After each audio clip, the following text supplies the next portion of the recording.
તો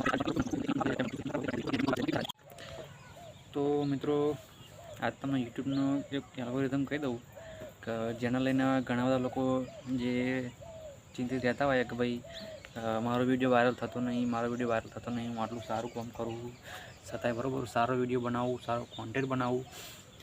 તો વિડીયો સારો બનાવવા માટે પહેલાં તો યુટ્યુબનો એલ્ગોરિધમ તમારે ફોલો કરવો પડે. મેન વસ્તુ છે બરાબર. ધારો કે તમે કોઈ સારો વિડીયો બનાવ્યો, કોઈ સારો કોમેડી વિડીયો બનાવ્યો, કોઈ ઇન્સ્પિરેશન વિડીયો બનાવો, મોટિવેશનલ વિડીયો બનાવો બરાબર, તો તમને ખબર તમે સારો બનાવ્યો બરાબર, અને યુટ્યુબને નહીં ખબર હતી તમે સારો બનાવ્યો બરાબર. તમે સારો બનાવ્યો, તમે જે છે તમે અપલોડ કરી નાખ્યો બરાબર, તમે પબ્લિશ કરી નાખ્યો, પણ એમાં અમુક સમય થાય પછી શું 100-150 વ્યૂઝ આવવાનું પછી બંધ થઈ જાય એમ હેડન. એટલે એમાં એવા પ્રોબ્લેમ આવતા હોય કે ભાઈ તમારે જે છે એનો એલ્ગોરિધમ એવું કહે છે કે ભાઈ તમારા સારા ટેગ યુઝ કરવાના, હેશટેગ સારા યુઝ કરવાના, ડિસ્ક્રિપ્શન સારી બનાવવાની. પણ મેન વસ્તુ એવું હોય કે તમારા જે પેલું જે ડિસ્ક્રિપ્શનમાં જે હેશટેગ ને એ બધું આવે તો બધું ઠીક વાત છે બરાબર, પણ મેન વસ્તુ ટાઇટલ પર થંબનેલ પર ડિપેન્ડ કરતું હોય બરાબર. જેમ કે તમે કોઈ સારો વિડીયો બનાવ્યો હોય, એનો ફોટો તમે એટલો બધો સારો છપાયો હોય નહીં બરાબર, તમે સારું થંબનેલ બનાવી હોય નહીં, તો તમારો વિડીયો ચોથી રેન્ક થાય બરાબર.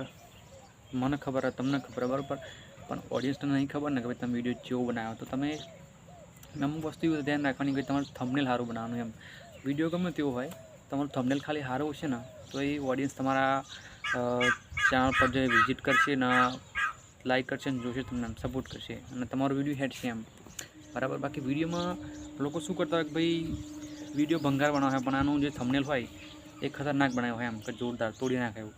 એટલે શું પબ્લિકને જોઈતું હોય આ વસ્તુ, સમજ્યા તમે? એટલે એ વસ્તુ ધ્યાન રાખવાની. અને તમને જો કોઈ ચીજ નવું હોય અને તમને બનાવતું ના આવડતું હોય તો કોઈ ઘણા બધા એવા ભાઈ અત્યારે બજારમાં મળી જાય કે ભાઈ આપણે 100 રૂપિયામાં કે 50 રૂપિયામાં તમને જોયું તમને લાકડા તોડ બની આવે બરાબર. એટલે એ વસ્તુની તમારે ધ્યાન રાખવાની હોય એમ. અને બીજી એક મહત્ત્વની વાત હોય કે ભાઈ એને અપલોડ કરવાનો ખરો સમય કયો. તો અમુક લોકો નહીં હોતા તૈયારી વિડીયો ભાઈ બનાવ્યો, એને એડિટ કર્યો અને તૈયારી પબ્લિશ કરી નાખ્યું, એવું નહીં કરવાનું. વિડીયો અપલોડ કરવાનો ખરો સમય હોય, એનો જે ટાઈમ અમુક સેટિંગ હોય એમ. જેમ કે તમારે ધ્યાન રાખવાની ભાઈ બપોરમાં લોકો હોજુકા નોકરી છૂટે બરાબર, એટલે શાકભાજીની લારી પબ્લિક તમને જોવા મળે. જેમ કે એ ટાઈમ બધું પબ્લિક બજારમાં નીકળતું હોય ને શાકભાજીની ખરીદી કરે એમ. યુટ્યુબ એક ધંધા જેવું જ છે